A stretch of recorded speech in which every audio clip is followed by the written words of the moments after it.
నమస్తే. ఇవాళ మన స్టూడియోలో ప్రముఖ ఆధ్యాత్మికవేత్త, జ్యోతిష పండితులు జయేష్ శర్మ గారు మనతో ఉన్నారు. గురుగారితో మాట్లాడదాం. గురుగారు నమస్కారం. మార్చి నెల 2025 ధనుసు రాశి వారికి ఎలా ఉండబోతుంది గురుగారు? ఎలాంటి రెమెడీస్ చేసుకుంటే బాగుంటుంది అంటారు?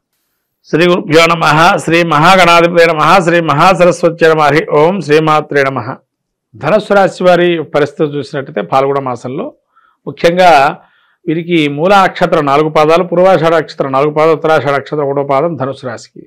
ఈ ధనుసు రాశి గ్రహస్థితి చూసినట్టయితే తృతీయంలో రవి, తదుపరి చతుర్థ స్థానం సంచారం 14వ తారీఖు మార్చి నుంచి, తర్వాత వక్రైనటువంటి శుక్రుడు, ఈ యొక్క ఉచ్చస్థితిలో ఉన్న శుక్రుడు వక్రై ఉండడం, మళ్ళీ బుధుడు కూడా వక్రై సంచారం 13వ తారీఖు నుంచి వక్ర సంచారం జరగడం నీచస్థితిలో ఉండి, తర్వాత రాహు కూడా చతుర్థ స్థానం సంచారం చేస్తూ ఈ గ్రహాలన్నీ కూడా షష్టగ్రహ కూటమి, పంచగ్రహ కూటమిగా ఉండేటువంటి గ్రహాలన్నీ ఈ చివరాంకంలో ఉంటాయి కాబట్టి, అట్లాగే మళ్ళీ మనకు గురువు 6వ స్థానం, 7వ స్థానం కుజుడు ఉన్నాడు, దశమ స్థానంలో కేతు సంచారం. ఈ యొక్క గ్రహస్థ చూసినట్టయితే ముఖ్యంగా వీళ్ళకి గౌరవ మర్యాదల్లో లోటు ఉండదు.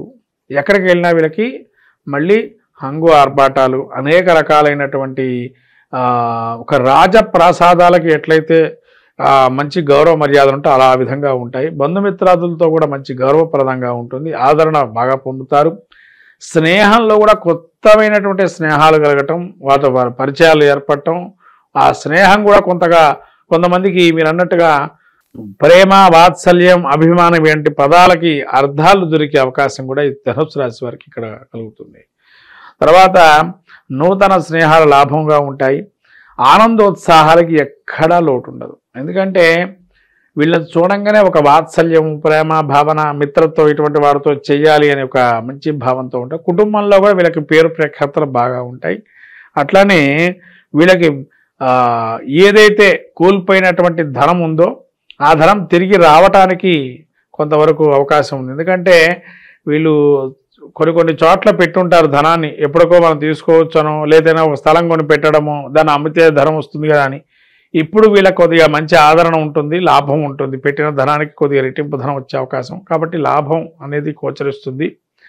ముఖ్యమైన వ్యక్తులతో కొన్ని చాలా లిటిగేషన్ వ్యవహారాలుగా ఉండేటువంటివన్నీ కూడా ఒక పరిష్కార మార్గాన్ని ఎన్నుకుంటారు. అవి కూడా జటిలమైన సమస్య కూడా పరిష్కారం అయిపోతుంది. చికాకులో ఉండే సమస్యలు పరిష్కారం అయిపోయి ఒక వే అనేది దొరుకుతుంది వీళ్ళకి, ఒక రూట్ మ్యాప్ అనేది. తర్వాత నిత్యము కూడా ఎనర్జెటిక్గా ఉంటూ 10 మందితో తాను ఉంటూ సావాసం కూడా అలానే వాళ్ళతో పని చేయించుకోవటం, తద్వారా వాళ్లకు పని కల్పించటం, వీరు పనిలో నిమగ్నమై ఉండటం, అది చాలా అద్భుతంగా ఈ యొక్క మాసం గోచరిస్తుంది. అంటే మొత్తం మీద ఈ యొక్క ధనుస్సు రాశి వారికి మనము ఎట్లయితే ఉగాదికి ఫలితాలు చెప్పుకున్నామో, ధనుస్సు రాశి ఎట్లయితే యోగదాయకంగా ఉందో అదే యోగదాయకం ఫలితాలు మళ్ళీ ఈ యొక్క మాసంలో కూడా వీళ్ళకు యోగదాయకంగా ఉంటున్నాయి. కానీ ఎటువంటి సందేహం లేదు, వీళ్ళు మళ్ళీ కూడా పునః వైభవాన్ని పొందే అవకాశాలు ఎక్కువగా గోచరిస్తాయి. గుడ్ టైం స్టార్ట్ అవబోతుంది అంటారు. మళ్ళీ పునః వైభవాన్ని పొందుతారు ఈ మాసంలో. విద్యార్థుల పరిస్థితి ఎలా ఉండబోతుంది గురుగారు? విదేశీ ప్రయత్నాలు చేసుకోవచ్చు అంటారా? విదేశీ ప్రయత్నాలు శుభ్రంగా చేసుకోవచ్చండి. ఎందుకంటే రాహు అనుకూలంగా అవుతాడు. ఇప్పుడు కాకపోయినా రాబోయేటువంటి స్థితి బాగుంది. ఇంకా ఏదన్నా వ్యాపారాలు చేయాలనుకుంటే ఎటువంటి వ్యాపారాలు చేస్తే మంచి లాభదాయకం అంటారు? వీళ్ళు ఉన్న వ్యాపారాలు చక్కబెట్టుకుంటే చాలండి. ఎందుకంటే కొత్త వ్యాపారాలు చేసి ఇబ్బందులు పడే అవకాశం, ఎందుకంటే వీళ్ళకి అర్ధాష్టమ శని స్టార్ట్ అవుతుంది రాబోయే కాలం. కాబట్టి కొత్త వ్యాపారాల కన్నా పాత వ్యాపారాన్ని ఎంత ఫాస్ట్గా పూర్తి పనిచేసిస్తే వ్యాపారం కావచ్చు, లేకపోతే కుంటుపడిన కార్యక్రమాలు ఏవైతే ఆగిపోయిన పనులు ఉన్నాయో అవన్నీ కూడా ఒక పరిష్కారంగా వీళ్ళన్నీ నెగ్గుకొని వస్తే వీళ్ళకి ఇంకా రాబోయే కాలం మంచి కాలం అని చెప్పచ్చు. ఇక ఆరోగ్యపరంగా ఎలా ఉండబోతుంది గురుగారు ఈ రాశి వారికి? ఆరోగ్యపరంగా వీళ్ళకి చాలా మటుకు చెప్పాలనంటే ఈ చతుర్థంలో అన్ని గ్రహాలు గోచారంగా ఫలితాలు ఉన్నాయి కాబట్టి రకరకాల విషయాలు ఇబ్బందులు. ముఖ్యంగా కాలికి సంబంధించిన వ్యవహారాలు, అంటే కాలుకి ఏంటంటే పాదం పైన, మోకాలు కింద ఈ భాగం ఏదైతే ఉంటుందో జాగ్రత్తగా చూసుకోవాలి. ఎందుకంటే మెనకటము, కింద పట్టము, ఆ భాగానికి ఇబ్బంది కలగటము, లేతే ఓవర్ వెయిట్ అయ్యి పిక్కల కింద నుంచి నొప్పులు రావటం, ఇవి ఇబ్బందులు ఉంటాయి. తర్వాత వీళ్ళకి హెవీ వెయిట్ రాకుండా చూసుకోవాలి. బాడీ హెవీ వెయిట్ అయితే రోగాలు వచ్చే అవకాశం ఉంటాయి. ఎందుకంటే గురువు 6లో ఉన్నాడు, రోగాలు వచ్చే అవకాశం, గురువు 6లో ఉండటం కూడా కొంతవరకు ఇబ్బంది. తర్వాత కేతు 10లో ఉన్నాడు. ఈ కేతు 10లో ఉండటం వల్ల వీళ్ళు జంప్ చేద్దాం అనుకున్నా వేరే ఉద్యోగంలో కూడా చేయలేరు. ఎందుకంటే ఈ ఉద్యోగాన్ని వీడితే మళ్ళీ వేరే ఉద్యోగం వస్తుందో భయం ఉంటుంది. కాబట్టి జంప్ చేయొద్దు. ఉద్యోగస్తులు ఈ ధనుసు రాశి వారి ఉద్యోగాలు ఎవరైతే ఉన్నారో వాళ్ళు ఆ ఉద్యోగం కంటిన్యూషన్ చేయడం మంచిది. శుభకార్యాలు జరగడానికి ఆస్కారం కనిపిస్తుంది గురుగారు. శుభకార్యాలకి చాలా మంచి యోగదమైన టైమే. ఈ యొక్క సమయాన్ని సద్వినియోగం చేసుకోవటం మంచిది ఈ మార్చి నెలని. ఇక భూమికి సంబంధించిన వ్యవహారాలు ఎలా ఉండబోతున్నాయి? భూమికి సంబంధించిన వ్యవహారాలు ఇప్పుడు కాలంలో అయితే ప్రజెంట్ ఈ మాసంలో అయితే అనుకూలంగా ఉంది. వీళ్ళు ఏదన్నా భూమికి సంబంధించిన క్రియాదులు చేసుకోవటం మంచిది. ఇక వైవాహిక జీవితం ఎలా ఉండబోతుంది? సంతానం కోసం ఎదురు చూసే వాళ్ళకి ఏదన్నా మంచి న్యూస్ ఉందా? సంతానం కోసం ఎదురు చూసే వాటి వరకు ఈ మాసమే చివరి మాసం. ప్రయత్నం చేయండి, ఫలితం దేవుడికి వదిలేయండి. ఎందుకంటే దేవుడు అనుగ్రహం కలగాలి కాబట్టి ఖచ్చితంగా జరుగుతుంది. రాజకీయ సినీ ప్రముఖులకు ఎలా ఉండబోతుంది? కొంత గుర్తింపు కోసం చూసే వాళ్ళకి ఏమన్నా కొత్తగా ఆపర్చునిటీస్ రావడం ఇలాంటివన్నా చూడండి. రాజకీయ నాయకులకి చూస్తే వీళ్ళు ఫస్ట్ క్రియాశీలకంగా ఒక వేని రెడీ చేసుకోవాలి. ఎందుకంటే ఇప్పటి వరకు వీళ్ళు రెడీ చేసుకోకుండా ఉన్నారు. రాజకీయంగా పలుకుబడిని కానీ లేదా గ్యాప్ మెయింటైన్ చేయటం కానీ వాళ్ళ కిందస్తులతోని. వీళ్ళు కింద వాళ్ళతో ఎప్పుడైతే ఒక ఫ్రెండ్లీ మూమెంట్గా వెళ్తారో ఖచ్చితంగా వీళ్ళు సాధిస్తారు. ఫ్రెండ్లీ మూమెంట్గా కాకుండా అజమాయిషి చలాయిస్తూ ఒక వర్కర్గా చూస్తే కనుక ఈయనకి ఇబ్బందులు తప్పవు. ఇంకా మెరుగైన ఫలితాలు పొందడానికి ఈ రాశి వారికి ఏదైనా మంచి రెమెడీస్ ఉంటే తెలియజేయండి గురుగారు.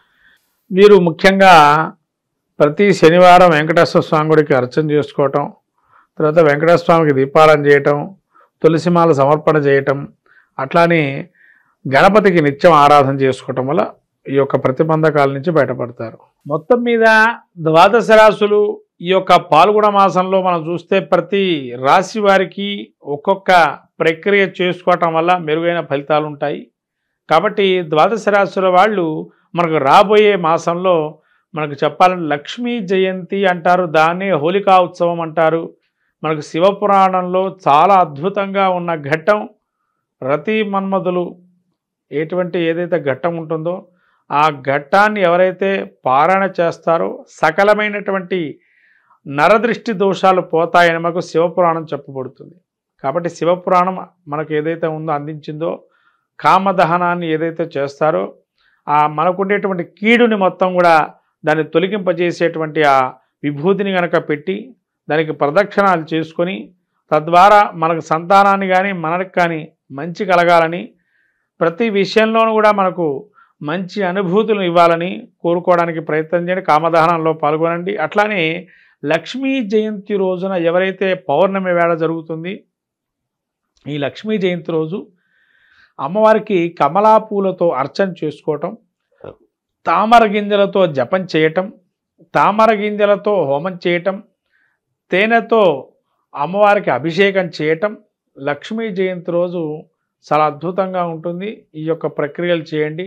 ఇంకా పాల్గొన మాసంలో నరసింహ క్షేత్రాలు దర్శనం చేసుకోవటం వల్ల స్వామివారి తిరునక్షత్రంగా చెప్పబడింది కాబట్టి ఈ నరసింహస్వామికి ప్రత్యేకంగా ఈ పాల్గొన మాసంలో అద్భుతంగా బ్రహ్మోత్సవాలు అనేక రకాలుగా జరుగుతుంటే ప్రతి ప్రసిద్ధ క్షేత్రాల్లో ఆ క్షేత్ర దర్శనం చేసుకొని సాక్షాత్తు లక్ష్మీనారాయణ స్వరూపమైన నృసింహస్వామి యొక్క అనుగ్రహాన్ని పొంది సకల విజయాలు సాధించడానికి ప్రయత్నం చేయండి ద్వాదశ రాశుల వారు.